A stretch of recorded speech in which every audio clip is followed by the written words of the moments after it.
আর রিজিকের তাজিম না করলে রিজিক কিন্তু আপনার ঘরে বেশি বেশি আসবে না। একইভাবে রিজিক আল্লাহ পাক দিয়েছেন, এর তাজিম যদি করতে পারেন রিজিক বেশি আসবে। উসমান রাদিয়াল্লাহু আনহু সবচেয়ে ধনী ছিলেন না? কেন জানেন? কেন?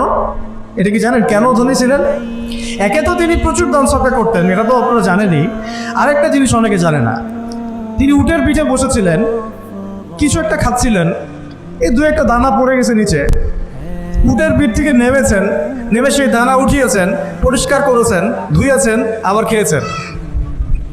তার এই দু চারটা দানার কোনো কিন্তু মানে পরোয়া না করলেও চলে, তার প্রচুর অর্থ সম্পদ আছে। এত অর্থ সম্পদ যে তাবুক যুদ্ধের দিন 30,000 সেনাবাহিনীর দায়িত্ব নিয়েছেন।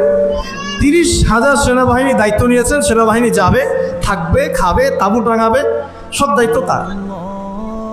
30,000 সেনাবাহিনীর দায়িত্ব নেওয়া কি চারটাখানি কথা? তো এই সাহাবী এই কয়েকটা খাবারের দানা উঠিয়ে খেলেন। নবী সাল্লাল্লাহু আলাইহি ওয়াসাল্লাম বলেছিলেন, তোমাকে আল্লাহ পাক রিজিক বাড়িয়ে দিবে না কেন? তুমি রিজিকের যে তাজিম, যে সম্মান তুমি করো, এর বদৌলতে আল্লাহ পাক তোমাকে বেহিসাব রিজিক দিবেন।